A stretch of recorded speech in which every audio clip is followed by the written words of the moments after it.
He's Deadpool's archenemy, if you ignore like two other guys. We're talking about Francis Fanny, aka Ajax. Hi, I'm Nando, and in these videos I take a character from Marvel Comics. I talk about their background, their power set, their personality, and give you some reading recommendations. And this is all because this week this character is being introduced into the collectible card game Marvel Snap. So if you've always wanted to learn about this character, that's the first 80% of the video. Marvel Snap stuff's the last 20, and I'll put a little bit of extra stuff at the end here too. Okay, so Ajax is interesting because you probably recognize that name at least from the first Deadpool movie. And I would say the way he's portrayed in the movie has some resemblance to how his character works in the comics, although I think the comics give him a little bit more to do, which makes him a somewhat more interesting character. Okay, so the character we know as Ajax shows up for the first time in Deadpool 14. He's a mystery man, a villain who's out to kill people from Deadpool's past. Kills a bunch of them, and then Ajax went after a character named Dr. Kilbrew. So this is good time today to talk about Deadpool's backstory.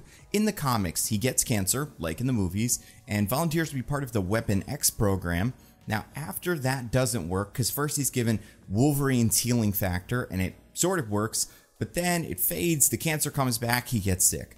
What they do with you then is they send you to the hospice, which is where all the failed super soldier experiments go. So the hospice is managed by Dr. Kilbrew. He's a mad scientist. He takes all these people that had superpowers or experiments or whatever that didn't work out and experiments on them, kind of tortures them, but mostly is trying to salvage something from them. So like, let's say some sort of body part or some sort of technology. Maybe they have some interesting genetics that they can use. Dr. Kilbrew has one person that works for him named the Attending. This guy is big, tall, has a big black suit with a big A on it, and he's just there to mess with the patients. And they all hate this guy because not only is he a jerk, he has super strength, super speed, agility, all that stuff, and he had his nerves augmented so he doesn't feel pain. The Attending is a sadistic monster who loves holding power over all of these former superheroes or super soldiers. So Wade, being Wade Wilson, automatically gets on this guy's bad side, but the thing that really sets him off, like in the movie, is when Wade discovers that the Attendant's real name is Francis Fanny.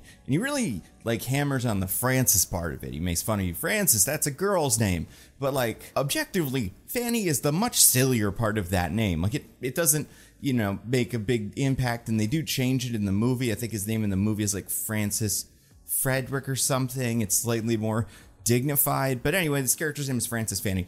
He gets real mad at Deadpool, and all these experiments on Deadpool, they're nearly killing him, and he starts to create this relationship with Death because he cannot die. He's like flirting with the woman that is Death every time he almost dies during one of these experiments, and eventually the Attending lobotomizes one of Deadpool's friends and kills Deadpool, rips his heart out.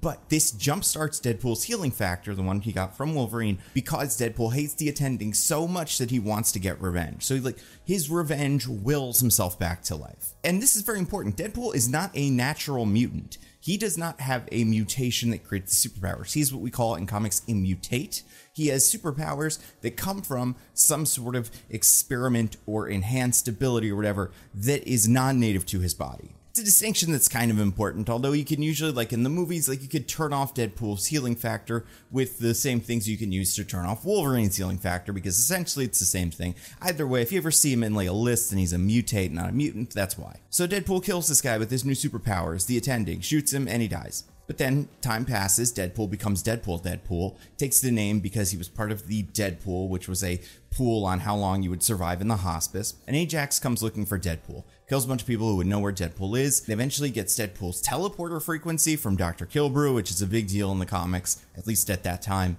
and then kills Deadpool. However, like every other time this has happened, this does not kill Deadpool. Deadpool comes back, he's haunted by the ghosts of the people that Ajax killed, and this is when he realizes, oh, that guy is Francis, that guy that I hate, this is what he's doing, this is all for revenge, and these ghosts are like, yeah, and we can't ascend into heaven or whatever until you kill him because our fates are tied to your vendetta. It's important to note that Francis, as the Attending, already had lots of superpowers, but this armor that he's wearing has even more superpowers than that, so he's even more special and strong.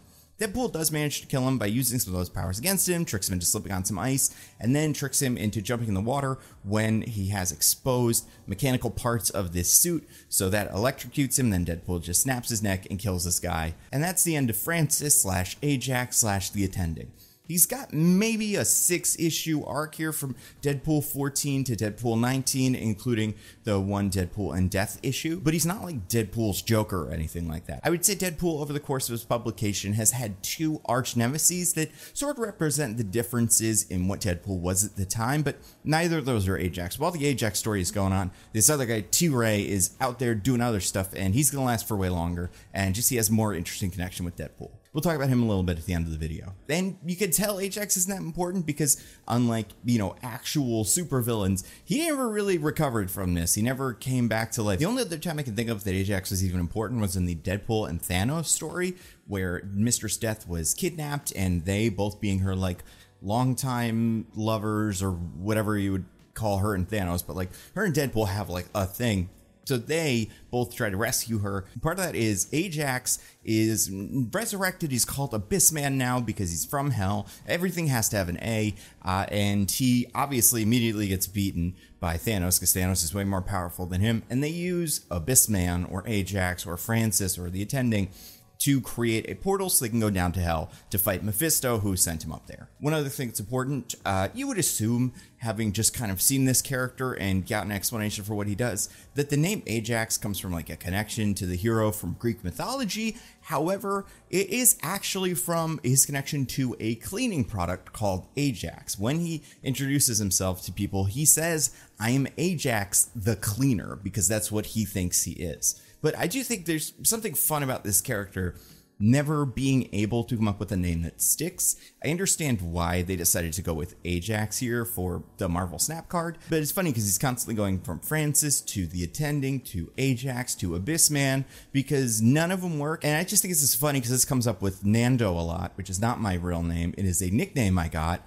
If you don't like a nickname, it is pretty hard to get rid of it. You can try to come up with new cool names and no guys, call me this, like George Costanza in that episode. But no, it will stick with you forever. And that is the thing with Francis and all these other names he has. His superpowers aren't anything exceptional. Like I said, he's very powerful. He has a lot of strength and speed and agility and all that, but it doesn't have anything that's too exciting or unusual. I would say the one thing that sets him apart from everyone else is the fact that his nerves have been augmented so that he doesn't feel pain.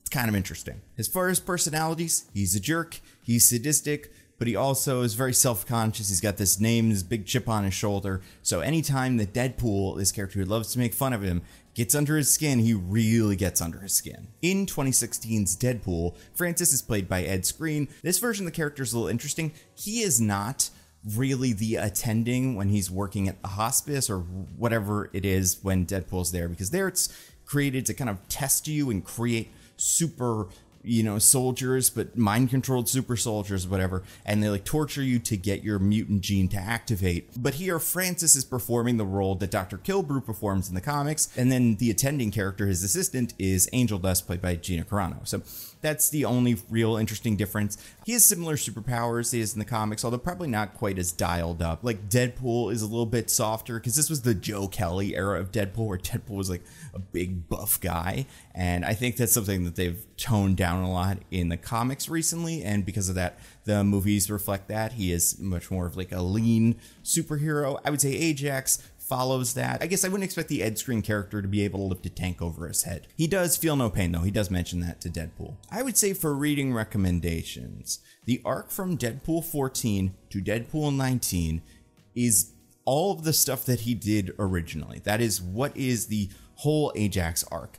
It's a good comic. It's somewhat wordy, and the most important stuff happens near the end of that arc, but I would definitely say if you want to read the story of Ajax, you got to read those books. Also, there's the one-shot that takes place between books 17 and 18 called Deadpool and Death. You got to read that. I would say if there is one essential book for understanding this character, it is Deadpool and Death from 1998. It's written by Joe Kelly with art by Steve Harris, Reggie Jones, Chris Sotomayor, Richard Starkings, and Comic Craft. So all of that arc, but definitely the Deadpool Death issue. If you want to read another story to get a sense for Ajax, Deadpool vs. Thanos from 2015, written by Tim Seeley with art by Elmo Bondoc, Ruth Redmond, and Joe Sabino. Ajax shows up in issues 2 and 3. In Marvel Snap, currently, and we'll see because this has changed over time and I record these about a week in advance, Ajax is a 5-cost, 5-power with the ongoing ability +1 power for each card in play, afflicted with negative power. So I'd say right off the bat, this makes sense.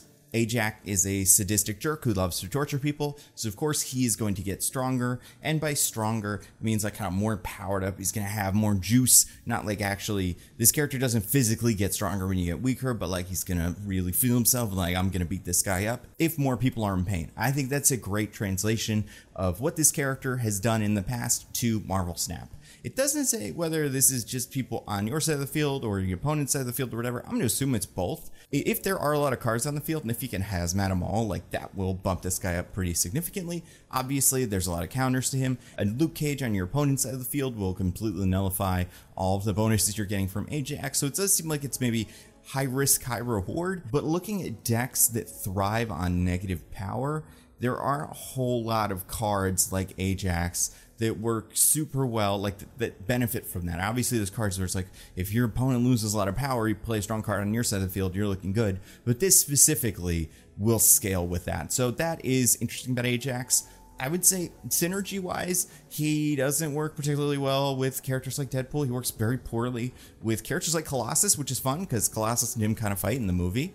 Luke Cage will totally destroy him, which is interesting because Luke Cage was also part of the Weapon X program. He never, as far as we knew, ran into Ajax, but he's another character who like really would not like this guy, especially if he was tortured in jail, which is somewhere where Luke Cage famously was. I wouldn't say is that interesting of a synergy with Deadpool.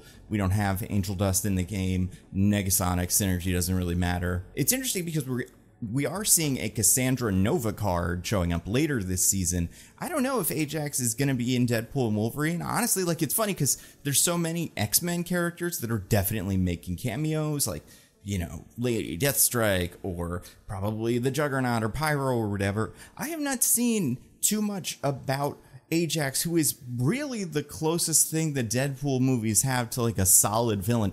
Even Juggernaut, who's the big bad of the second Deadpool movie, isn't really like the villain of that movie. He is a henchman of Russell and he's part of the big fight, but like he's not part of the emotional core of that story, where Ajax is part of the emotional core of Deadpool 1. So it's interesting that we haven't seen too much from him. I wouldn't be surprised if they bring him back, and I wouldn't be surprised if he works well with Cassandra Nova, who is just a complete monster.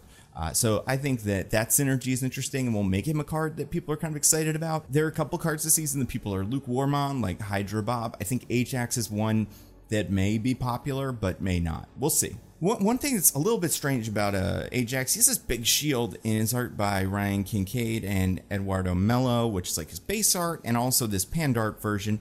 I wouldn't say this big shield is like part of his deal. I honestly don't even know if he usually has it.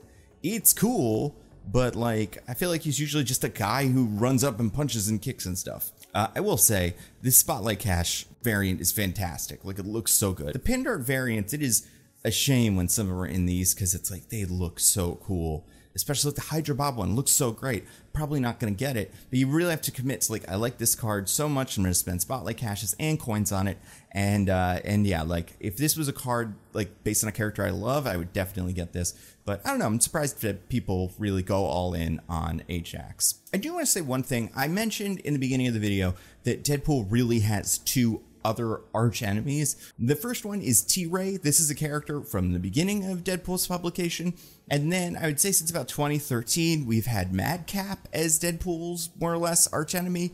I'm not shocked neither of them are in this season because they were not in the movies. And like Copycat obviously was, Ajax was, Hydra Bob technically was, but like he's, I would say, a character that is very closely associated with Deadpool. But T-Ray is a character who's got a ton going on. He thinks he's the real Wade Wilson. He's got all kinds of powers. And then Madcap is a character driven insane, kind of like the way that Joker is portrayed as like a guy who suffers a tragedy and then, you know, loses his connection to reality. But he also has an insane healing factor and reality warping powers. I'm not shocked they're not in this season of Marvel Snap. I think they would be good additions, and I think it would be nice for Marvel and the comics to really decide who Deadpool's archenemy is, because it's one of these three guys. If you just watch the movies, it's Ajax. If you read the comics back in the day, it's T-Ray. And if you've read the recent comics, it's Madcap. I tend to think that whatever the most recent thing is, especially because Deadpool has been reinvented and his origin has even been redone a couple of times. Like, different things about his past are true and not true. So like the writers and editorial has been okay with playing fast and loose with like all of the Deadpool canon.